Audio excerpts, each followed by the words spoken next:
दिन पहले की बात है। एक छोटा सा नगर था, पर उसमें रहने वाले लोग बड़े दिलवाले थे। ऐसे न्यारे नगर में 4 मित्र रहते थे।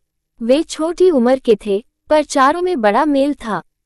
उनमें एक था राजकुमार, दूसरा राजा के मंत्री का पुत्र, तीसरा साहूकार का लड़का और चौथा एक किसान का बेटा। चारों साथ साथ खाते पीते और खेलते घूमते थे। एक दिन किसान ने अपने पुत्र से कहा, देखो बेटा, तुम्हारे तीनों साथी धनवान हैं और हम गरीब हैं। भला धरती और आसमान का क्या मेल। लड़का बोला, नहीं पिताजी, मैं उनका साथ नहीं छोड़ सकता। बेशक ये घर छोड़ सकता हूँ।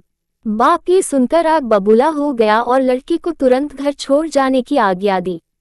लड़के ने भी राम की भांति अपने पिता की आज्ञा शिरोधार्य कर ली और सीधा अपने मित्रों के पास पहुंचा। उन्हें सारी बात बताई। सबने तय किया कि हम भी अपना अपना घर छोड़कर मित्र के साथ जाएंगे। इसके बाद सबने अपने घर और गांव से विदा ले ली और वन की ओर चल पड़े। धीरे धीरे सूरज पश्चिम के समुंदर में डूबता गया और धरती पर अंधेरा छाने लगा। चारों वन से गुजर रहे थे। काली रात थी। वन में तरह तरह की आवाजें सुनकर सब डरने लगे। उनके पेट में भूख के मारे चूहे दौड़ रहे थे। किसान के पुत्र ने देखा, एक पेड़ के नीचे बहुत से जुगनू चमक रहे हैं। वह अपने साथियों को वहां ले गया और उन्हें पेड़ के नीचे सोने के लिए कहा। तीनों को थका मांदा देखकर उसका दिल भर गया। बोला, तुम लोगों ने मेरी खातिर नाहक ये मुसीबत मोल ली। सबने उससे धीरज बंधाया और कहा, नहीं नहीं, ये कैसे हो सकता है कि हमारा एक साथी भूखा प्यासा भटकता रहे और हम अपने अपने घरों में मौज उड़ाएं। जिएंगे तो साथ साथ, मरेंगे तो साथ साथ। थोड़ी देर बाद वे तीनों सो गए, पर किसान के लड़के की आंख में नींद कहाँ। उसने भगवान से प्रार्थना की, हे भगवान, अगर तू सचमुच कहीं है तो मेरी पुकार सुनकर आ जा और मेरी मदद कर। उसकी पुकार सुनकर भगवान एक बूढ़े के रूप में वहां आ गए। लड़के से कहा, मांग ले जो कुछ मांगना है। ये देख, इस थैली में हीरे जवाहरात भरे हैं। लड़के ने कहा, नहीं, मुझे हीरे नहीं चाहिए। मेरे मित्र भूखे हैं, उन्हें कुछ खाने को दे दो। भगवान ने कहा, मैं तुम्हें भेद की एक बात बताता हूँ। वह जो सामने पेड़ है न, आम का, उस पर 4 आम लगे हैं। एक पूरा पका हुआ, दूसरा उससे कुछ कम पका हुआ, तीसरा उससे कम पका हुआ और चौथा कच्चा। इसमें भेद की कौन सी बात? लड़के ने पूछा। भगवान ने कहा, ये चारों आम तुम लोग खाओ। तुम में से जो पहला आम खाएगा वह राजा बन जाएगा, दूसरा आम खाने वाला राजा का मंत्री बन जाएगा, जो तीसरा आम खाएगा उसके मुंह से हीरे निकलेंगे और चौथा आम खाने वाले को उम्र कैद की सजा भोगनी पड़ेगी। इतना कहकर बूढ़ा आंख से ओझल हो गया। तड़के सब उठे तो किसान के पुत्र ने कहा, सब मुंह धो लो। फिर उसने कच्चा आम अपने लिए रख लिया और बाकी आम उनको खाने के लिए दे दिए।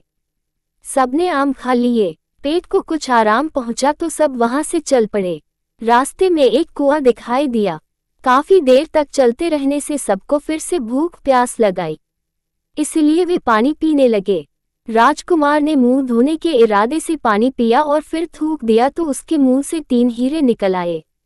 उसे हीरे की परख थी। उसने चुपचाप हीरे अपनी जेब में रख लिए। दूसरे दिन सुबह एक राजधानी में पहुंचने के बाद उसने एक हीरा निकालकर मंत्री के पुत्र को दिया और खाने के लिए कुछ ले आने को कहा।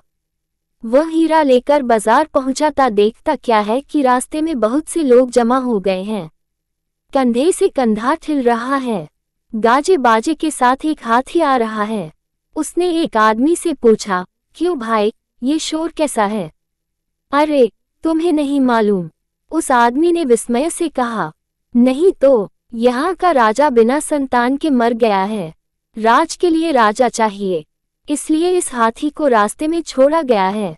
वही राजा चुनेगा। सो कैसे? हाथी की सूंड में वह फल माला देख रहे हो न? हाँ हाँ, हाथी जिसके गले में यह माला डालेगा वही हमारा राजा बन जाएगा। देखो, वह हाथी इसी ओर आ रहा है। एक तरफ हट जाओ। लड़का रास्ते के एक ओर हटकर खड़ा हो गया। हाथी ने उसके पास आकर अचानक उसी के गले में माला डाल दी। इसी प्रकार मंत्री का पुत्र राजा बन गया। उसने पूरा पका हुआ आम जो खाया था, वह राज वैभव में अपने सभी मित्रों को भूल गया।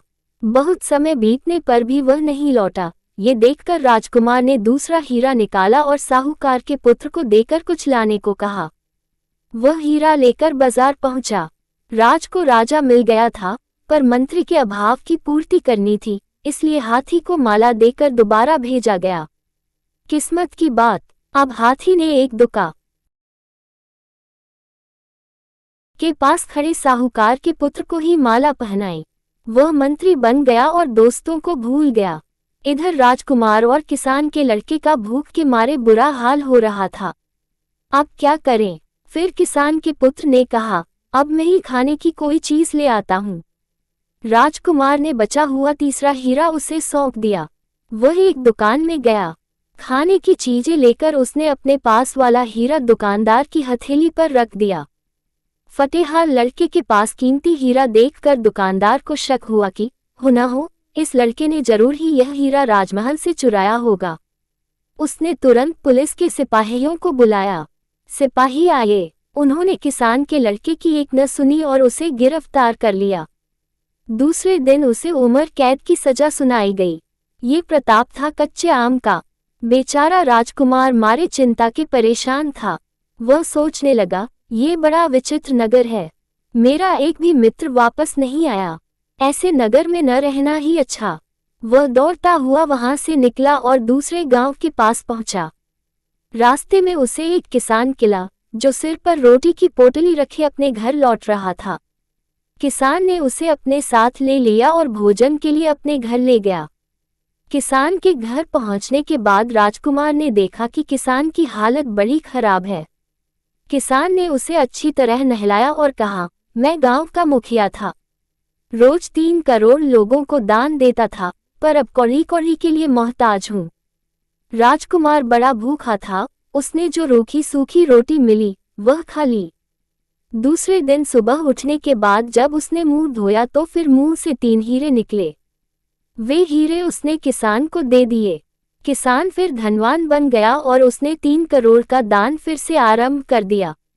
राजकुमार वहीं रहने लगा और किसान भी उससे पुत्रवत प्रेम करने लगा। किसान के खेत में काम करने वाली एक औरत से यह सुख नहीं देखा गया। उसने एक वेश्या को सारी बात सुनाकर कहा, उस लड़के को भगाकर ले आओ तो तुम्हें इतना धन मिलेगा कि जिंदगी भर चैन की बंसी बजाती रहोगी।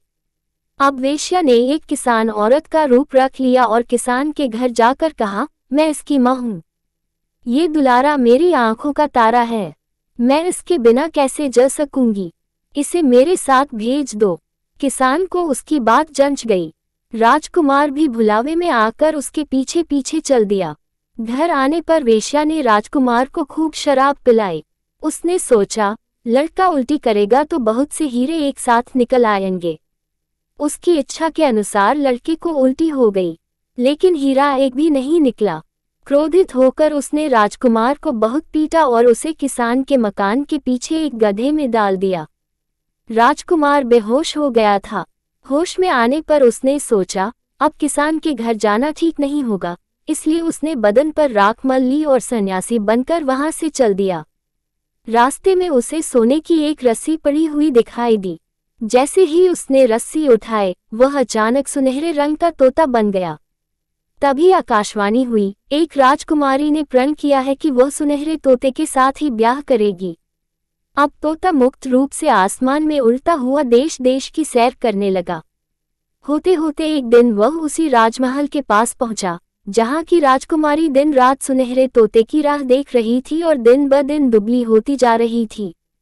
उसने राजा से कहा, मैं सुनहरे तोते के साथ ही ब्याह करूंगी।